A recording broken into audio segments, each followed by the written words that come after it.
À la candidate suivante, qui est Anne Hidalgo. Et on l'a interviewée dans son quartier général vendredi dernier. Et je vous propose de regarder tout de suite la vidéo. Merci Anne Hidalgo d'avoir accepté notre entretien aujourd'hui pour le grand oral du handicap.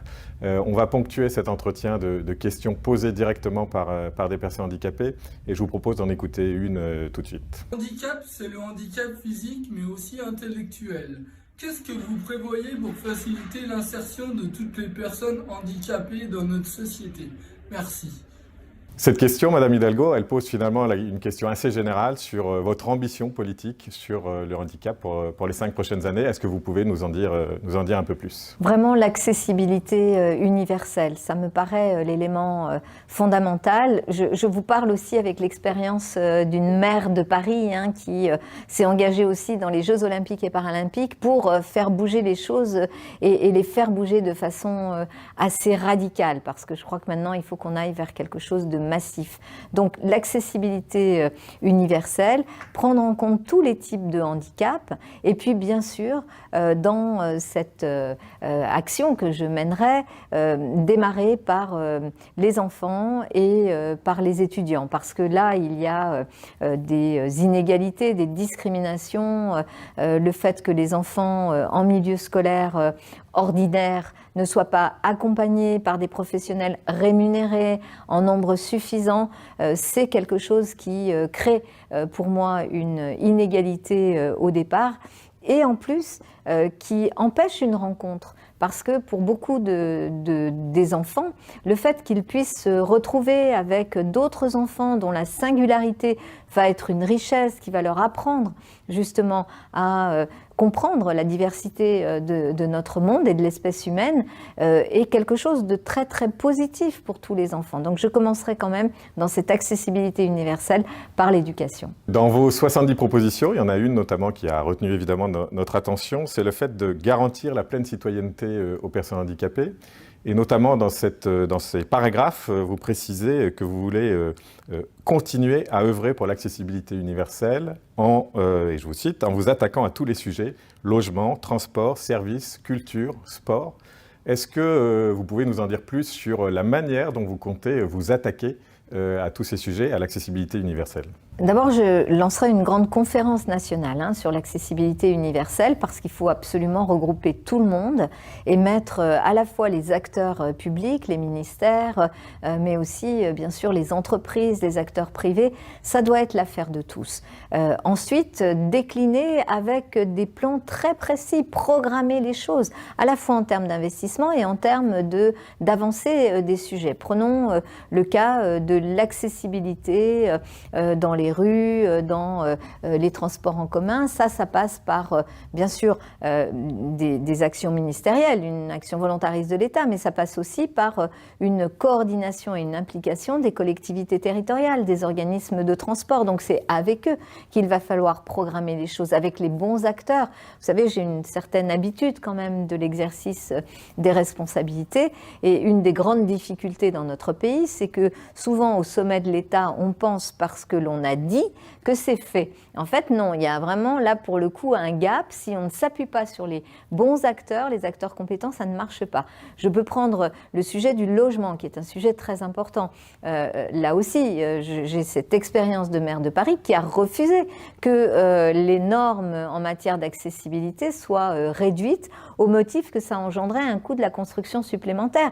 J'ai pris la décision politique à Paris de ne pas atténuer la loi sur l'accessibilité des logements, et je pense qu'il faut revenir sur ce type de décision à l'échelle nationale, sur les questions relatives à la citoyenneté par exemple, la prise en compte aussi des handicaps psychiques, mentaux, en permettant par exemple l'accompagnement par du facile à lire et à comprendre, par aussi l'accompagnement des personnes qui ont par exemple qui sont atteintes de surdité et qui devront être accompagnées aussi par des services publics, par des plateformes qui puissent effectivement leur apporter les informations.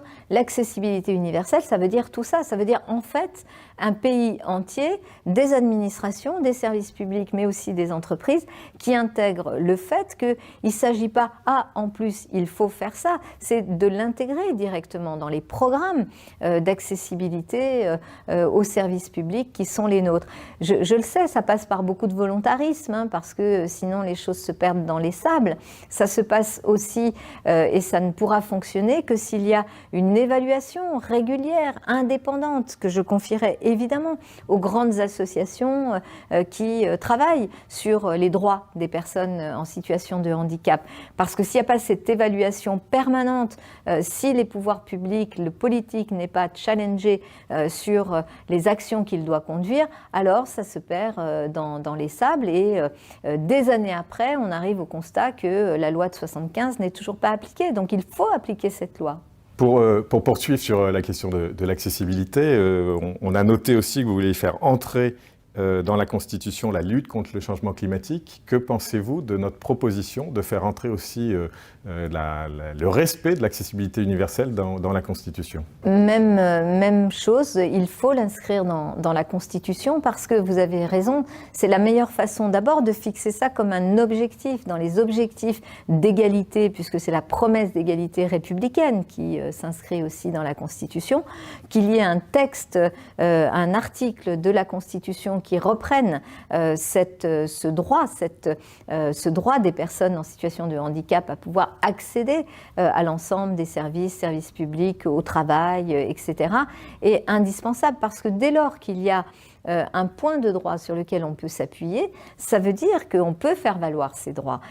C'est pour ça aussi, vous avez raison de faire le parallèle avec la question du climat, que je souhaite qu'on inscrive dans la Constitution la protection de l'environnement, parce que ça permettra, s'il y a des acteurs publics ou privés qui refusent d'appliquer la loi ou qui, en tous les cas, font comme si elle n'existait pas, de pouvoir avoir un texte et puis de consolider notre dispositif. C'est vrai que si il y avait eu dans la Constitution ce type d'article, eh bien la loi Elan n'aurait pas été jugée comme constitutionnelle.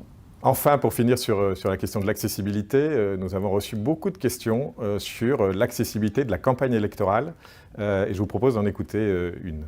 Que pensez-vous d'avoir des porte-paroles handicapés dans la politique afin de valoriser nos différences? Alors, au-delà de cette question qu'on vient d'écouter et qui pose la question de savoir si vous pourriez avoir un porte-parole handicapé, c'est finalement toute la question de l'accessibilité de votre campagne qui est posée. Quelles mesures prenez-vous pour que vos matériels de campagne soient accessibles, que vos meetings soient accessibles ? D'abord, la traduction en langue des signes française de tous les meetings, de toutes mes interventions, c'est acté, c'est inscrit et c'est pour moi essentiel. Le facile à lire et à comprendre aussi pour pouvoir accompagner les personnes dans leur choix, dans le choix. Et d'ailleurs, ces mesures-là, en fait, on voit bien, elles aident tout le monde, hein. Le facile à lire et à comprendre, ça aide aussi des personnes, par exemple, qui ont appris la langue, voilà, le français n'est pas leur langue maternelle, même s'ils peuvent être français quelques années plus tard. Et donc, c'est quelque chose qui aide tout le monde, qui fait progresser tout le monde dans la compréhension et dans le jeu démocratique, qui doit être beaucoup plus ouvert. Donc, je l'ai intégré. Il faudra continuer, évidemment, par exemple, là aussi, pardon de prendre l'expérience de maire de Paris, mais pour moi, c'est autant de preuves que je peux apporter, non pas de ma bonne foi, mais que les paroles que je porte, elles ne sont pas dénuées de sens et elles s'appuient sur des actes et qu'on peut les vérifier. À Paris, c'est vrai que j'ai mis en place ces différentes démarches parce qu'elles me paraissent essentielles pour faire vivre la démocratie, accompagner les personnes, et on l'a expérimenté aux dernières élections municipales, les personnes en situation de handicap mental pour qu'elles puissent faire le choix du programme, des candidats qu'elles souhaitent, au-delà bien sûr de l'accessibilité physique qui était déjà déjà un sujet sur lequel nous nous étions engagés depuis quasiment 20 ans à Paris. Donc il faut bien sûr que notre société soit beaucoup plus ouverte, beaucoup plus inclusive. C'est pas un gros mot, c'est pas un mot creux, c'est au contraire, c'est une façon de vivre en humanité qui est pour moi la seule façon praticable. Et je le redis, dans mon entourage, autour de moi, j'ai évidemment des personnes en situation de handicap qui me conseillent, pas simplement sur les questions de handicap, mais aussi sur tous les sujets. Et c'est une richesse pour tout le monde. C'est vraiment une richesse pour tout le monde que, à la fois de prendre conscience que la singularité, ça nous apporte aussi, et que des choses qui, évidemment, sont des fragilités dans un monde qui n'est pas organisé pour intégrer ces singularités, eh bien, ça nous fait tous progresser. Et je pense qu'il y a un progrès aussi à faire. Et là, en tant que présidente de la République, je pense qu'il faut faire bouger aussi tout un secteur d'activité qui est le secteur du numérique, qui doit être un secteur beaucoup plus accessible, beaucoup plus ouvert, intégrant beaucoup plus la question du handicap, y compris dans celles et ceux, et plutôt ceux, parce que ce sont surtout des hommes, qui travaillent sur les questions d'intelligence artificielle. Là, il y a aussi, au-delà des pouvoirs publics, un secteur économique entier à faire bouger, et il vaut mieux prendre les choses, je dirais, à leur début qu'à la fin. Autre sujet majeur pour les personnes handicapées, c'est la question des ressources, bien évidemment. Et notamment la question qui tourne autour de l'allocation aux adultes handicapés. On a reçu beaucoup de questions sur le sujet et je vous propose là aussi d'en écouter une d'entre elles. Aujourd'hui, j'ai perdu mon travail après 40 ans de service. À la fin de mes droits au chômage, il ne me restera que la solidarité nationale, soit le RSA ou la AH, à condition que les revenus de ma conjointe ne m'en interdisent pas l'accès. Mesdames, messieurs les candidats, que proposez-vous? Pour que les travailleurs qui perdent leur santé au travail et se retrouvent en situation de handicap puissent être dignement accompagnés, sans préjudice économique, jusqu'à la fin de carrière. Madame Hidalgo, on a bien noté que dans votre programme, vous vous prononciez pour l'individualisation du calcul de l'allocation aux adultes handicapés. Pour autant, on a aussi constaté, et c'est une bonne mesure, la revalorisation du SMIC, mais sans revaloriser l'allocation aux adultes handicapés, ce qui va induire un décrochage entre les bénéficiaires de la hache et les bénéficiaires du SMIC.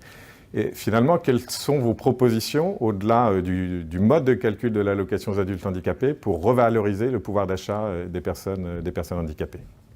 Bien sûr, individualisation, parce que c'est extrêmement injuste de mettre quelqu'un en fait en situation de dépendance financière vis-à-vis de son conjoint. Ça veut dire qu'on crée une dépendance alors que la situation de handicap et la hache doit concerner la personne et pas les revenus du ménage.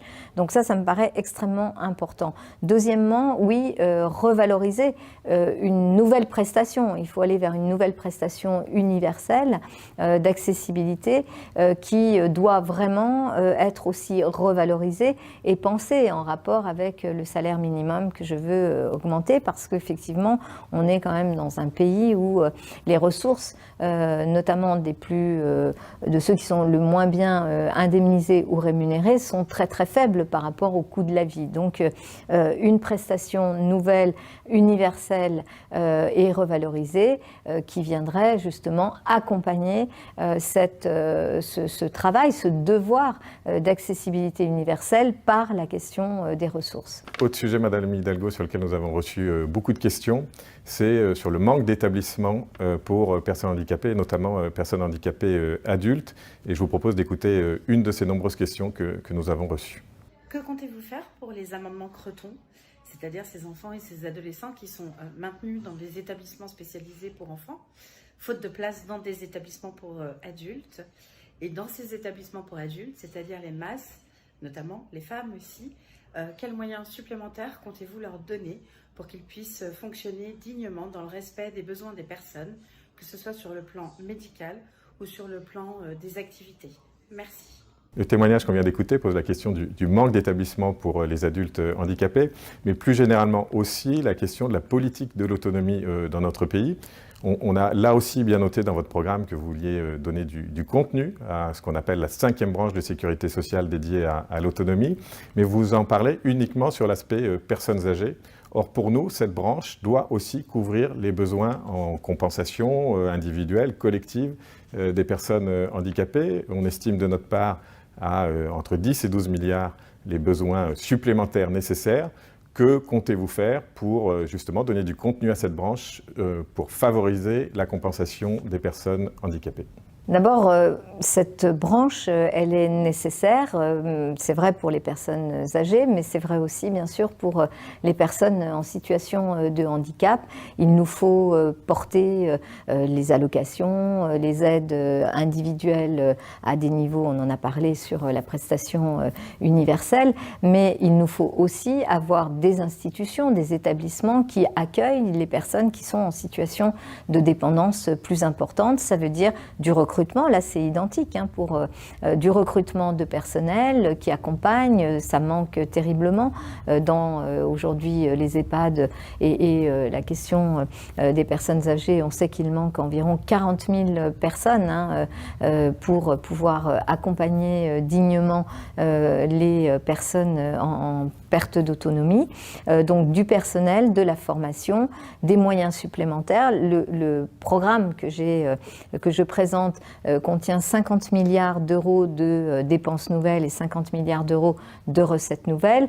Et dans ces dépenses et recettes, il y a un ensemble d'environ 15 milliards sur les questions de santé, sur les questions sociales que j'ai budgétées. Il faudra bien sûr aller chercher des ressources.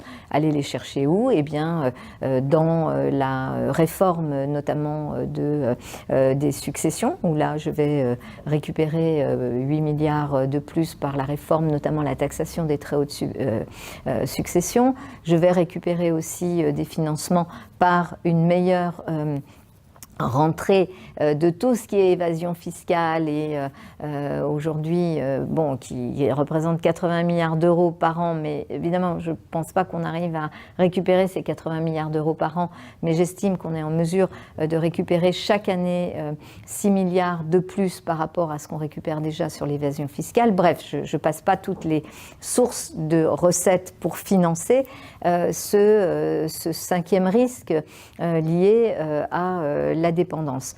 Mais et puis j'ai un autre aspect qui est important et qui couvre aussi ce sujet de la dépendance. Je veux lancer 4 odyssées industrielles, dont une odyssée industrielle sur les questions de santé. C'est quoi une odyssée industrielle ? C'est mettre ensemble les acteurs économiques, les présidents de région, les communes, bref, tous les acteurs locaux, l'État, la société civile, la recherche, pour s'engager sur des grands enjeux. Pour moi, l'enjeu de l'accessibilité universelle est un enjeu à la fois de la santé et d'une autre odyssée qui est une odyssée sur les mobilités.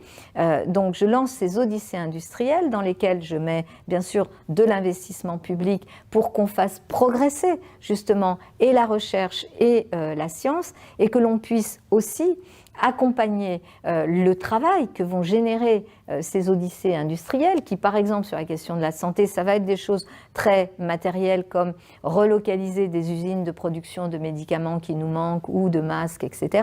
Mais ça va être aussi, par exemple, s'engager dans des sujets qui peuvent être la résolution, l'accompagnement de toutes les maladies neurodégénératives et comment on les traite. Ça peut être dans cette odyssée industrielle, prendre la question, par exemple,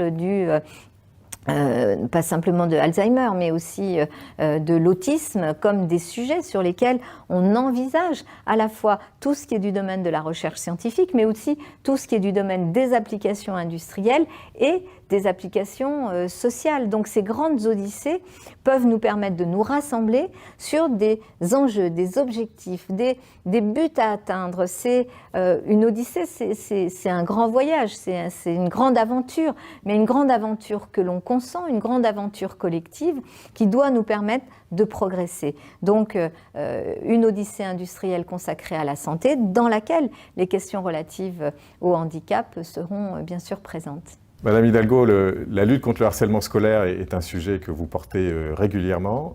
Et justement, on a reçu une question sur ce sujet et je vous propose de l'écouter. Que ferez-vous pour aider les personnes avec ou sans trisomie qui sont harcelées à l'école? Le témoignage qu'on vient d'écouter met en avant le harcèlement scolaire dont peuvent souffrir, dont peuvent être victimes les enfants handicapés. Que comptez-vous mettre en place justement en termes de politique contre le harcèlement scolaire, notamment en lien avec les différents acteurs de l'éducation nationale et sur la problématique particulière du harcèlement des enfants handicapés? Sur l'accès à l'école des enfants handicapés, par l'accompagnement évidemment de personnes. Il ne s'agit pas de dire on met des assistants pour accompagner les enfants et puis des gens très mal payés, sans statut réel, et la croix et la bannière pour les parents, pour trouver quelqu'un et ensuite quand même si l'école ne peut pas refuser, la difficulté à négocier dans l'école la présence dans une classe de tel ou tel enfant handicapé. Donc ça, il faut que ça devienne aussi la norme.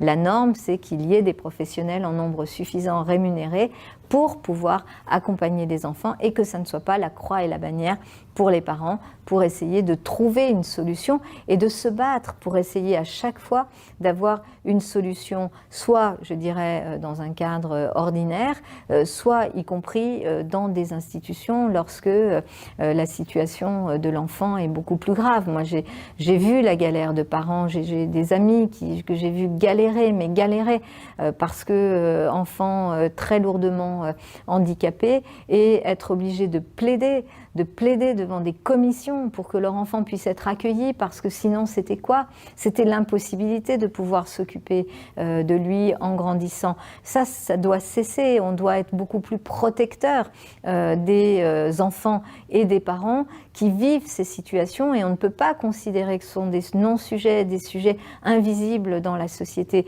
Je pense aussi à tous ces parents d'enfants autistes qui n'ont pas été détectés suffisamment tôt, qui n'ont pas été accompagnés, qui du coup ont aussi ces expressions de violence, et ces parents qui se replient, qui se renferment sur eux-mêmes et qui vivent avec leur enfant une sorte d'enfer à l'abri des regards, parce que c'est tellement plus pratique pour les autres de ne pas voir ce qui se passe, et sans que des institutions ne viennent protéger. Tout ça, ça doit se terminer. Les odyssées dont je parle doivent tenir compte de cela, hein. C'est pas simplement fabriquer et mettre de l'industrie, c'est aussi produire du service, et du service utile.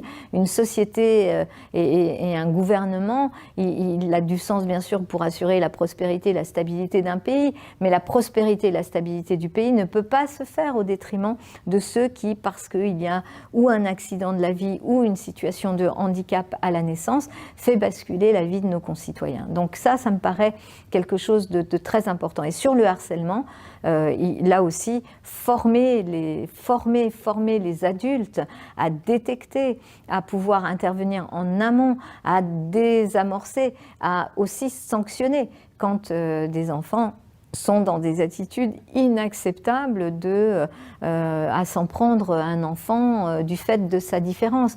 Donc j'ai un plan là-dessus aussi, bien sûr, parce que pour moi la question du droit des enfants, elle est essentielle. Je suis accompagnée dans ce travail aussi par Dominique Versini, ancienne défenseure des droits des enfants, et nous travaillons à Paris, mais aussi dans le projet national, sur la prise en compte justement de ces situations de harcèlement qui là aussi font que dans des cas beaucoup trop nombreux, cela peut conduire jusqu'au suicide de l'enfant, dans beaucoup de cas à la phobie scolaire et à la déscolarisation, ce qui n'est là encore pas acceptable. Vous savez, on a une société trop violente, beaucoup trop violente, trop peu respectueuse des autres, trop voilà, assuré de sa bonne santé, alors que les humains que nous sommes, par définition, nous sommes fragiles, et que toutes les innovations que l'on doit soutenir sont des innovations qui doivent nous permettre justement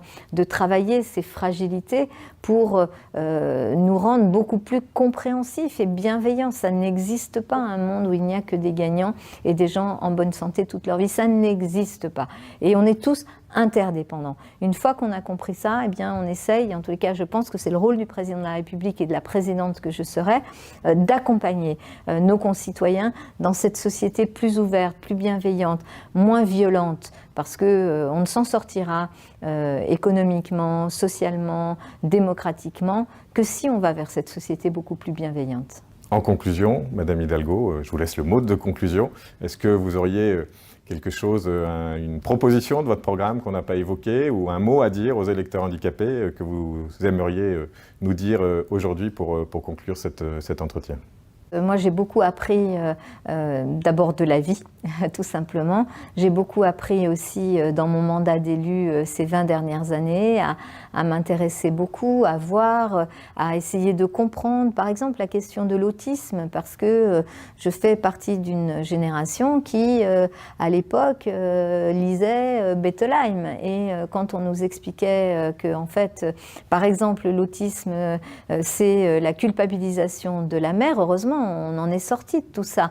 Mais moi, ça m'a servi de leçon parce que j'ai vu après, j'ai compris, je me suis beaucoup intéressée dans mon entourage et je dirais politique, citoyen et dans mes responsabilités d'élu à ce qui se passait et à la détresse des parents qu'on renvoyait à leur culpabilité, surtout les mères, et rien qui était fait pour justement détecter, accompagner les enfants, comprendre ce qu'était l'autisme et finalement un retard considérable pris par la France en termes d'accueil et d'accompagnement des enfants et des jeunes adultes et aujourd'hui des adultes. Donc moi, c'est pas que ça m'a servi de leçon, mais j'ai beaucoup appris en voyant cela et en voyant comment, à partir d'une idée, d'une pensée qui était la pensée commune, finalement, on a plongé pendant des générations, des familles entières dans le désarroi, dans la précarité et dans l'isolement. Et comment essayer de rattraper ce retard était quelque chose de très difficile, avec une prise en compte délicate, avec des moyens qui, quand ils ne sont pas mis à temps, doivent être beaucoup plus importants après. Je pense qu'on devrait mûrir et réfléchir sur retour d'expérience, par exemple en prenant cette question de l'autisme pour s'engager totalement différemment dans des politiques qui soient des politiques beaucoup plus affirmées et reprenant ce que je disais avant, partant de l'idée que la fragilité, c'est le propre de l'humain et que nous devons, pour être forts, prendre conscience de nos interdépendances et que la singularité, y compris des personnes en situation de handicap, n'est pas quelque chose qui fragilise notre société, mais qui au contraire peut la renforcer. Merci Anne Hidalgo de nous avoir accordé cet entretien que nous avons enregistré vendredi dernier à son quartier général pour échanger avec elle sur ses propositions concernant la politique de handicap. On va maintenant passer à